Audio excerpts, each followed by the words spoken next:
فأنا ناصح لإخواني بالصدع بالحق تبيض وجوههم. السكوت في مسألة الحزبية يضرها، فاصدع بما تؤمر وأعرض عن المشركين. سلامي على دماج ورجالها والشيخ يحيى ودار العلم يا سعد بانيها. Bismillahirrahmanirrahim. Kita masuk ke hadis yang baru. Qala al-Imam Abdul Ghani Al-Maqdisi rahimahullah, al-hadisu rabi'u was-samanun ba'dal mi'atain. Hadis yang ke-284. An Abdullah bin Umar radhiyallahu anhuma qala asaba Umaru ardon bi Khaybar. Ibnu Umar radhiyallahu anhuma mengatakan, Umar, yaitu ayah saya, mendapatkan sebidang tanah di Khaybar. Dari apa? Hasil perang Khaybar itu tahun 6 Hijriah, akhir 6 Hijriah atau awal-awal 7 Hijriah. Itu perang Khaybar. Baik, berjaya mendapatkan tanah yang sangat bagus.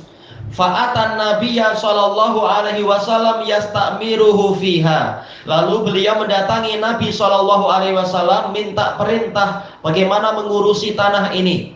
Menunjukkan apa? Memang beliau itu sangat zuhud. Tanah bagus beliau dapatkan, bukan kemudian mengurus masalah dunia dan sebagainya, tapi beliau malah ingin, Nabi menyuruh saya apa, saya akan laksanakan terkait dengan tanah ini, saya ingin dapat pahala. Faqala ya Rasulullah inni asabtu ardhan bi Khaybar.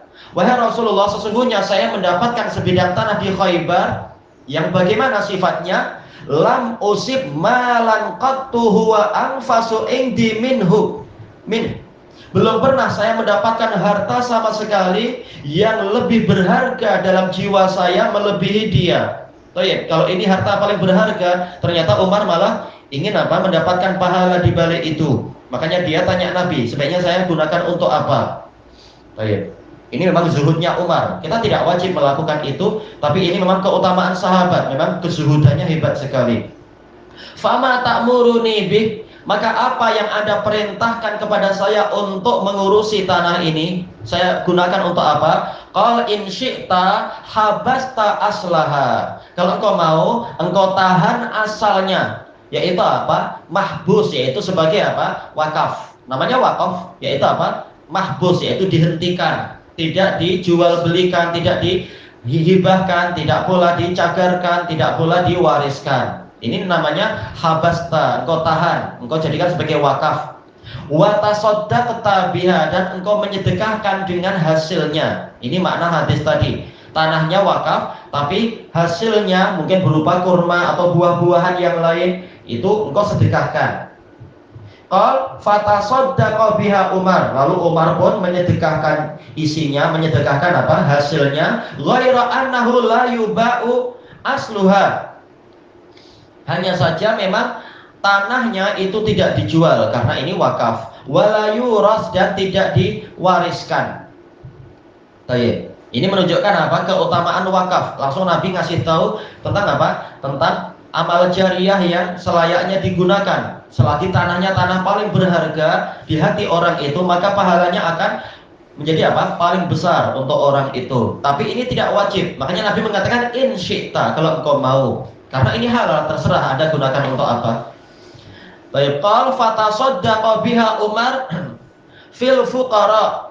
Maka Umar pun menyedekahkan hasil dari tanah tadi untuk orang-orang fakir, wafil kurba, untuk menyedekahi sanak kerabat, wafil riqab, dan juga untuk membantu membebaskan hamba sahaya. Karena memang dia adalah harganya mahal, kurma dari Khaybar. Kalau dijual boleh untuk apa? Menghasilkan duit yang banyak untuk membebaskan para hamba. Wa fi sabilillah, dan untuk di jalan Allah. Ini menunjukkan bahwasanya wakaf itu lebih umum daripada fisabilillah. Jelas yang pahalanya paling besar adalah fisabilillah. Tetapi boleh juga wakaf untuk keumuman kemaslahatan seperti tadi, untuk fakir miskin, untuk sanak kerabat, atau wakaf sebagian tanah untuk jalan kampung, jalan di masyarakat. Walaupun orang yang melewati itu bukan semuanya fisabilillah, mungkin hanya sedikit yang fisabilillah, tapi ini tetap apa? Dia adalah amal soleh untuk kemaslahatan umat manusia. Wa benis sabil, dan untuk membantu orang-orang yang terputus bekal dalam perantauannya, dalam perjalanannya. Wadhaif, untuk memuliakan para tamu. Tidak wajib memakai harta sendiri, boleh pakai apa? Hasil dari wakaf. Yang penting apa? Tanahnya tidak dikurangi. Wala junaha ala man waliyaha ayyakula minha bil ma'ruf. Dan tidak dosa orang yang mengurusinya memakan dari wakaf itu, dari hasil wakaf itu dengan cara yang ma'ruf. Maka Umar boleh untuk apa? Makan juga dari situ. Yang penting tanahnya lillahi ta'ala. Baik. Au yuta'ima shadiqan, atau memberi makan teman, walaupun temannya bukan fakir, bukan tamu, bukan apa, tapi boleh. Teman dari saya kasih dia. Baik. Ini kembali kepada apa? Syarat yang dibuat oleh pemberi wakaf. Kalau dia mensyaratkan ini hanya untuk kemaslahatan fuqara, berarti hanya untuk fuqara. Tapi Umar membuat lebih luas agar pahalanya juga apa? Lebih menyeluruh.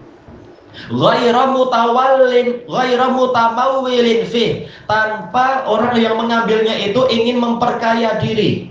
Adapun kalau dia ingin mengambil hasil buahnya, saya ambil 1 tan, nah ini nggak boleh, itu bukan ma'ruf. Ini malah untuk memperkaya diri, padahal ini buahnya juga niatnya adalah untuk kemaslahatan umum. Tapi tidak seperti ucapan sebagian orang awam, saya termasuk orang awam, saya termasuk orang umum, berarti saya berhak memakai ini. Tak boleh. Kalau sampai apa? Mendolimi hak orang umum yang lain. Sebagaimana Anda punya hak, orang lain juga punya hak. Tak boleh Anda sampai mendolimi orang lain, mengambil berlebihan. Wa fil lafadz, dalam lafaz yang lain, ghairu muta'assil, tidak menjadikan itu sebagai apa? Modal dia. Ya tak boleh. Modal untuk apa? Memperkaya diri. Ilahuna wallahu a'lam. Subhanakallahumma wa bihamdika la ilaha illa anta astaghfiruka wa atubu ilaik. Alhamdulillahirabbil alamin. Jazakumullahu khairan.